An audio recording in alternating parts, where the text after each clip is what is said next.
The 2010s brought many iconic albums in hip-hop, whether it be Kendrick Lamar's To Pimp a Butterfly or Kanye's My Beautiful Dark Twisted Fantasy. The decade had many great albums, and among those albums that pushed forward a new generation of music stands Travis Scott's Astroworld. For this life I cannot change.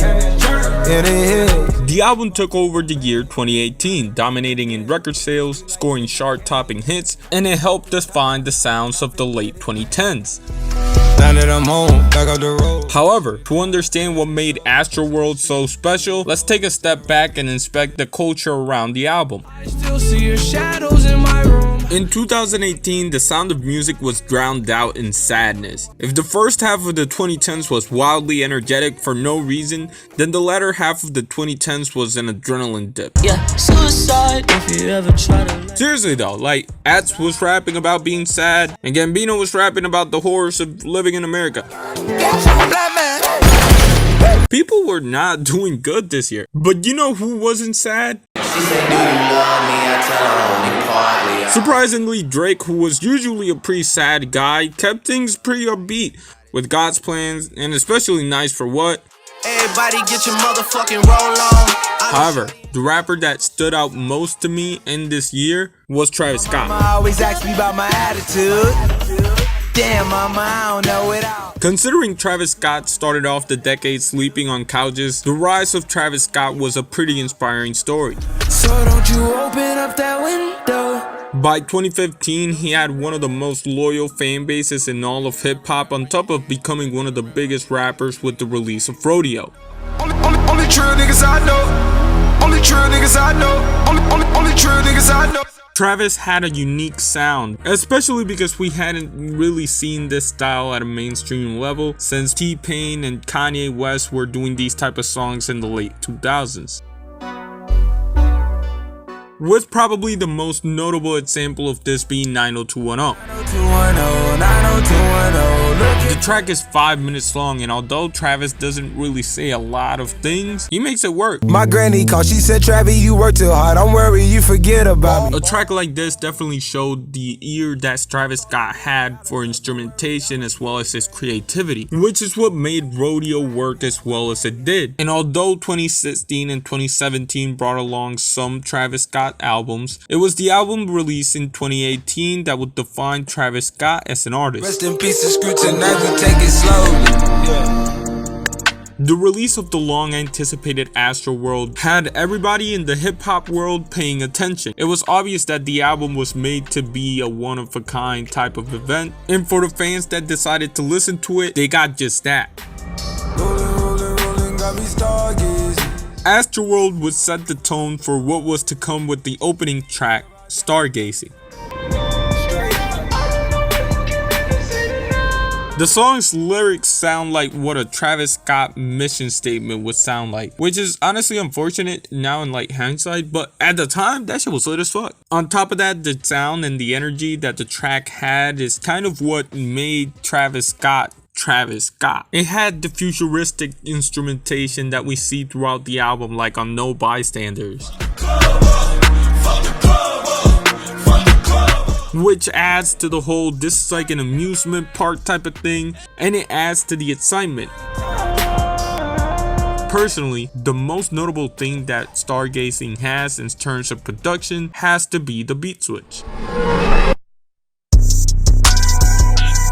Because Astroworld aimed to be a high energy, high paced type of album, it was important for tracks to not overstay its welcome. Tracks like Carousel, for example, didn't need more than 3 minutes in order to work. However, that wasn't the case for every song on the album. Some tracks just needed more than 3 minutes in order to build something special, and that is when the beat switch became important. Now, I should say that the beat switch is about as old as hip-hop. However, through Travis Scott, the beat switch was modernized and utilized in a way that no one had before. They became a central piece on what made the album's concept work. It kept the longer tracks fresh, and it stayed away from being repetitive.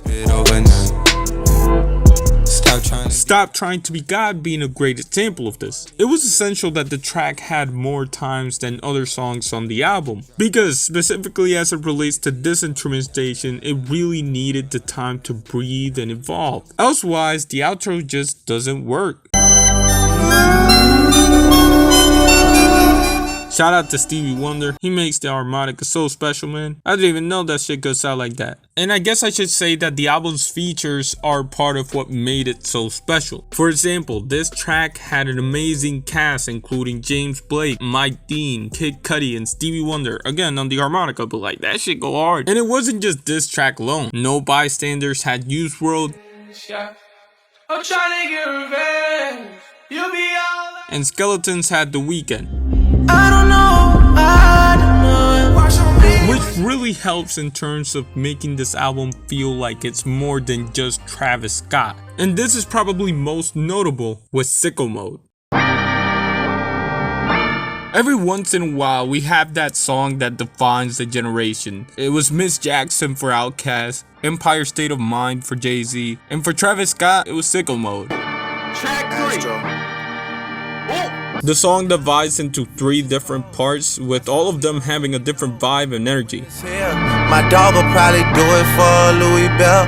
It begins with Drake. The track is slow, Drake is singing about winter. He has a low-key approach when suddenly the beat starts picking up, and Drake's energy also starts to pick up. Younger Flame, he in Sickle Mode.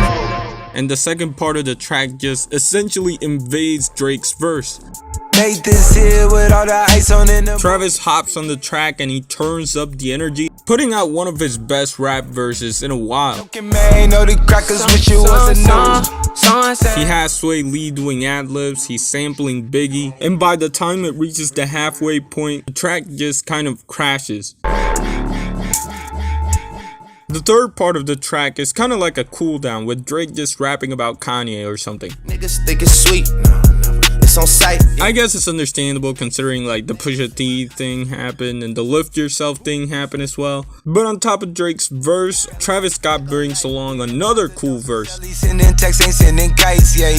Also in the background of it all, you got Check West just yelling, "Bitch!" When I shoot my shot, that shit wetty like on Shaq. See the shots that I took. Which works incredibly well. Although I can see some hip-hop purists talk about how this song isn't anything special, it's almost impossible to not see how much this mattered to the new generation of hip-hop fans.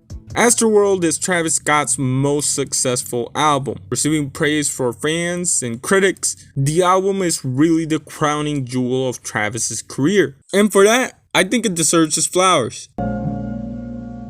Anyways, shout out to me, I guess. Again, shout out to y'all. Y'all been going crazy, as always.